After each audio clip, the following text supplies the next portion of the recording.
战争已经结束了。面对记者的镜头，特朗普云淡风轻地扔了这样一句话，听起来美伊这场战事已经迎来了结局。可看看地图就会发现，这只是在迷惑伊朗。布什号正绕了半个亚洲往波斯湾赶，全世号刚过关岛，五角大楼在中东硬是码出了3航母加2艘准航母的豪华阵容。伊朗那边也急了，火急火燎地把海军陆战队拉到了沙滩上冲门面。然而这支部队真的能派上用场吗？美军接下来又要如何动作？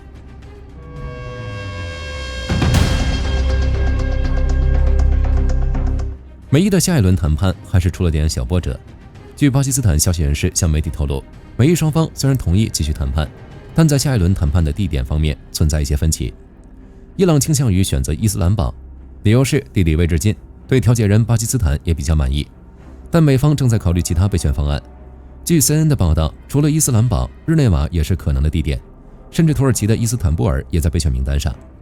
很明显，美国就是悠哉悠哉地吊着伊朗，原因就是伊朗给脸不要脸。在上一轮谈判中，美国难得给了伊朗一点宽容，做出了让步。我不要求你完全放弃发展核武器了，只需要你暂停浓缩铀20年，只要你愿意做出承诺，我不仅可以解除部分制裁，还可以帮你经济繁荣。这一个让步足以看出美国的诚意，伊朗也看出了美国的让步，于是他们选择蹬鼻子上脸。什么？怎么可以停20年？我们只接受5年。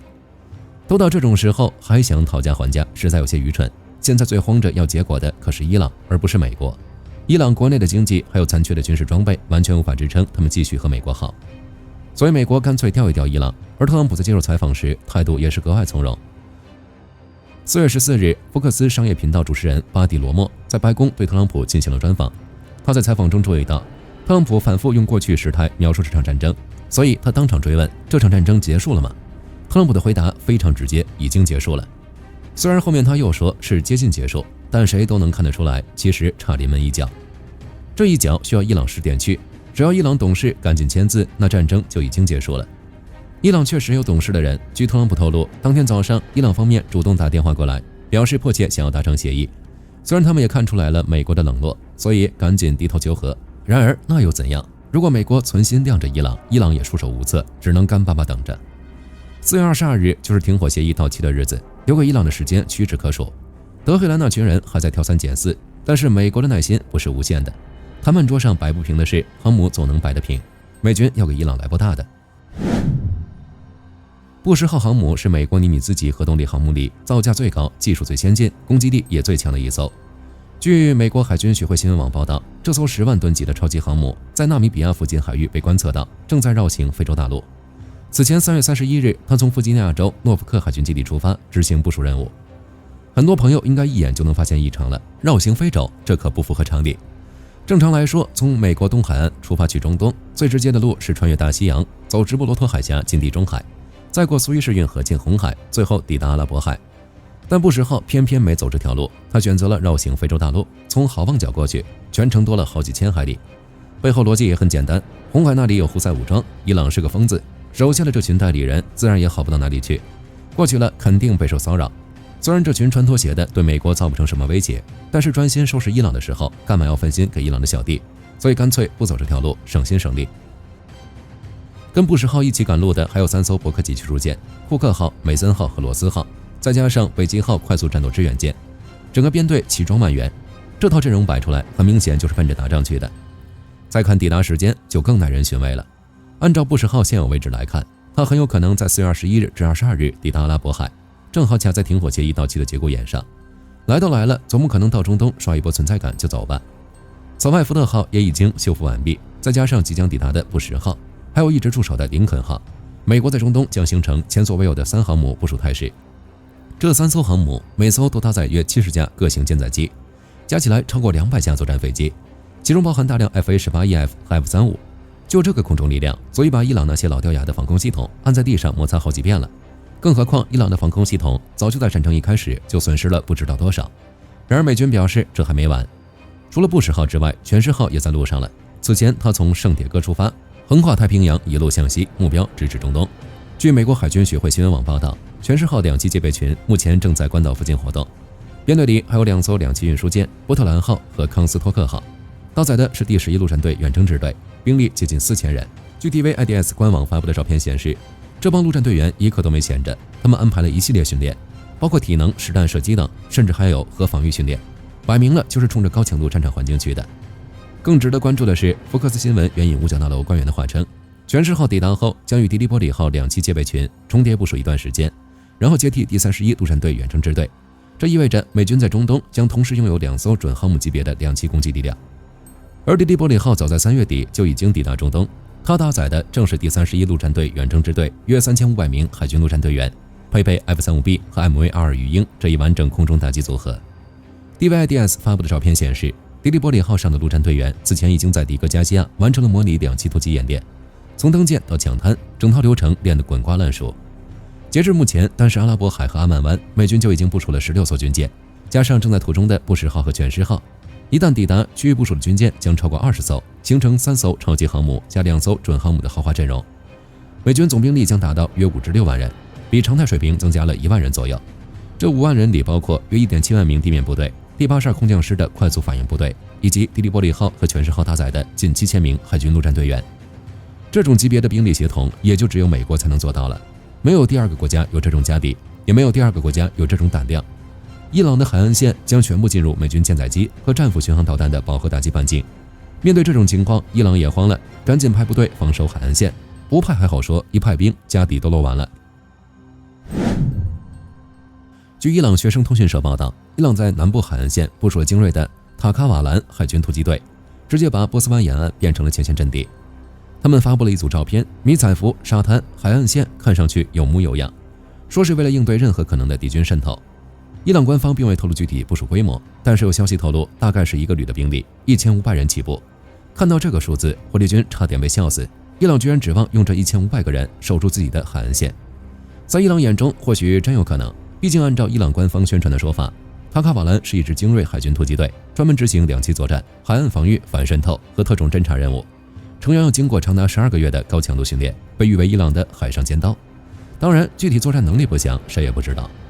不过据说在南部沿海地区，伊朗实际部署了3个旅。第一旅驻扎在阿巴斯港，这里是霍尔木兹海峡的最窄处；第二旅驻扎在波斯湾中部的布什尔；第3旅驻扎在阿曼湾附近的科纳拉克。这3个旅离霍尔木兹海峡都不算太远，可以及时增援。这个配置听起来貌似还挺有章法，但是我们忽略人数来看，也还是不对劲。原因在这支部队的编制归属。塔卡瓦兰部队隶属于伊朗正规军海军，也就是所谓的阿尔特什海军，而非伊斯兰革命卫队的海军分支。稍微了解一点伊朗军事体系的人都知道，伊朗同时存在2支平行的军队，一个是正规军，另一个是伊斯兰革命卫队，各自都有海陆空3军编制。革命卫队才是伊朗真正的精锐，资金充足，装备精良，控制着导弹部队、核项目和大量经济命脉，直接效忠最高领袖，堪称国中之国。正规军空有名头，实则长期被排挤冷落，装备老旧，经费短缺，地位边缘化。换句话说，平时革命卫队吃肉，正规军连汤都喝不上。而伊朗在海湾地区的军事存在，从来都是以革命卫队海军为核心的。革命卫队控制着霍尔木兹海峡的布雷泉、反舰导弹阵地以及所有威慑手段。至于正规军海军，那是谁？不认识。那么问题来了，面对美军2栖登陆的威胁，伊朗为什么不派革命卫队，反而是把冷落多年的正规军推到了沙滩上？答案只有一个，革命卫队已经被打残了。毕竟革命卫队也有海军陆战队，革命卫队的特种部队和2栖作战力量，无论在装备、训练还是资源上，都远胜正规军。但凡革命卫队还有一支能拉出来打的队伍，德黑兰绝对不可能让正规军出这个风头。正规军和革命卫队之间的矛盾是伊朗内部公开的秘密，谁也不会把自己手中的权力和资源拱手让给对方。这只能说明革命卫队海军的损失远比伊朗官方承认的要大得多。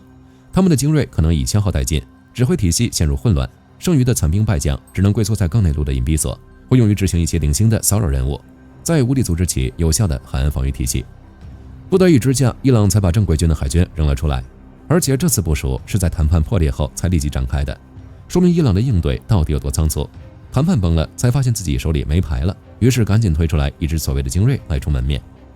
因此，塔卡瓦兰的部署根本不是什么有效的军事应对，而是一场作秀。伊朗需要证明自己还有反击的力量，从而拿到在谈判中的主动权。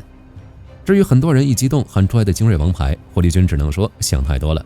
伊朗哪有王牌？把这群人扔出来，也就能在海滩上当当肉盾，和美军作战纯属被降维打击。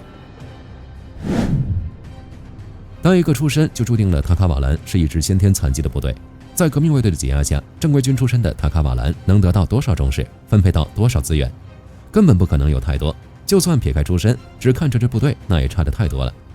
首先是最实在的兵力，如果真的是1500这个数字的话，我们只拿美国的海军陆战队投入来比，7000对1500，将近5比1的兵力差距。这仗恐怕还没真的打起来，伊朗这边就没人了。再说训练体系，塔卡瓦兰号称有12个月高强度训练，听着挺唬人，但仔细一看内容就知道纯属骗不懂的人了。因为所谓的塔卡瓦兰，它根本不是一支独立的特种作战部队。想不到吧？伊朗号称的精锐部队其实不是正儿八经的特种部队。塔卡瓦兰这个名字只是一种范称，只要完成了突击队或者游骑兵课程，哪怕只是一名普通士兵，也可以成为伊朗大夸特夸的海上尖刀。估计那些士兵自己听了伊朗的宣传都要一脸茫然啊，这说的是我吗？至于那些所谓的训练内容，说是涵盖潜水、空降、近战、爆破等多个领域，然而具体训练标准、考核通过率是否贴近实战，全都是空白。一般这种情况我们都按没有处理，这可远远比不上美国，光是新兵训练就要近半年，分配到作战单位后还有数月的部队级训练。注意，这还只是开始。据美国海军陆战队第26远征队公布的训练周期，一支 MEU 完成编组后，必须经历长达6个月的爬、走、跑3阶段高强度部署前训练。这6个月里，陆战队员们的训练内容涵盖两栖突击、机械化与直升机突袭、城市作战、非战斗人员撤离等10余种作战场景。按时间长度来看，似乎比不上伊朗，但关键是6个月训练结束后 ，MEU 还要再进行6到8个月的海外实际部署，全年保持高度战备状态。再多的训练都比不上实际来一遭，藏着掖着反而说明80%没什么能看的，估计和他们的万国牌防空系统差不多。国产仿制的破烂东西，最多加一些俄式装备，就算真的有什么好装备，在没以持续空袭中还能保存多少？反观美军这边，美军陆战队配备的是 F-35、MV-22，还有 LCAC 气垫登陆艇，而在他们背后还有宙斯盾驱逐舰。以第31陆战队远征支队为例，这支从日本调来的部队就配备了 F-35和 MV-22，但是这一套空中突击组合，应该就能在几小时内把上千名陆战队员从阿拉伯海的军舰投送到伊朗纵深。装备的碾压还只是一方面，体系差距才是最致命的。此前，美军第22陆战队远征支队在波多黎各进行了为期2周的合成兵种训练，整合了轻型装甲车、攻击侦察无人机、车载迫击炮和 MV-22鱼鹰轻转旋翼机，完整演练了从侦察到打击的全流程杀伤练。这就是美军陆战队的真实面貌。它不是一群步兵在沙滩上跑来跑去，而是一个完整的一体化作战体系。登陆前有舰载机和无人机进行战场侦察和火力压制，登陆时有气垫登陆艇和2栖战车进行高速突击，登陆后有武装直升机和固定翼飞机提供近距离火力支援，每一个环节都有情报、通信、后勤体系的支撑。面对这样的美军，塔卡瓦兰拿什么防？看塔卡瓦兰的训练内容就知道，它的核心依然是培养单兵格斗、水下渗透、爆破破障等传统特种作战技能，训练模式很可能局限于固定的训练场所和预设的战术。在美军的战场体系下，这种依赖人力侦察和近距离接敌的模式生存概率极低。更重要的是，伊朗受限于国际制裁和封闭的军事体系，其训练严重缺乏与现代化战争要素的结合，几乎没有与空军、防空部队、电子战部队进行复杂电磁环境下高强度联合演习的公开记录，能数出来的记录都是在那里狂按发射。这种情况下，所谓的特种部队协同作战能力就要打一个大大的问号了。最后看实战数据，美军陆战队的战斗力不是吹出来的，是打出来的。从格林纳达的海滩到伊拉克的沙漠， AAV 2栖突击车无数次把陆战队员从登陆舰安全送上滩头阵地。波斯湾战争期间，陆战队 AV-8B 遥式战机直接从2栖攻击舰起飞，执行对地打击任务。这些不是演习，是几十年全球部署、无数次实战积累下来的经验。塔卡瓦兰呢？翻遍伊朗的军事史，这支部队有什么拿得出手的实战战绩吗？根本找不到啊！因为伊朗的海军战略从来都不是练体系，而是搞小动作，快艇袭扰、埋水雷。塔卡瓦兰所谓的2栖作战能力，大概就是在波斯湾的小岛上搞一搞渗透。面对美军这种级别的对手，塔卡瓦兰的实战经验约等于0。把2支部队摆在一起，差距一目了然。美军是全球部署、实战经验丰富、体系完备的现代化2栖力量，塔卡瓦兰是装备拿不出手，缺乏实战检验，甚至连自己人都排挤的轻步兵。所以这哪里是王牌对王牌，把他们放在一起对比，都是在羞辱美国的海军陆战队了。所以这场仗的结局其实早就写好了。伊朗那些正规军士兵连当炮灰都勉强，伊朗只有2个选择，要么现在在谈判桌上体面地签署协议，要么等到了4月22日再次被打得抱头鼠窜，到时候美国开出的条件未必有现在宽厚了。本期视频到这儿就结束了，各位觉得塔卡瓦兰能够与美军一战吗？欢迎在评论区留言，大家一起讨论。我是火力军，下期见。好的，各位观众朋友们，我们频道一直在聊真实的军事资讯和武器装备，后台也经常有朋友问，有没有值得推荐的入门级模型？今天就和大家分享一款近期接触到的产品。首先，它的外形还原度做得相当不错，比例准确，武器上的一些关键细节和标识也都有体现，材质也说得过去，拿在手上有不错的分量感。其次，它具备一定的可动性，对于理解基础操作原理有一定帮助，让它不仅是个静态摆件。综合它的做工和可玩性来看，价格确实比较亲民。对于想入门模型收藏，或者单纯想在桌上贴一个摆件的朋友来说，是一个性价比很高的选择。商品链接已经给你们上了，感兴趣的朋友可以自行了解。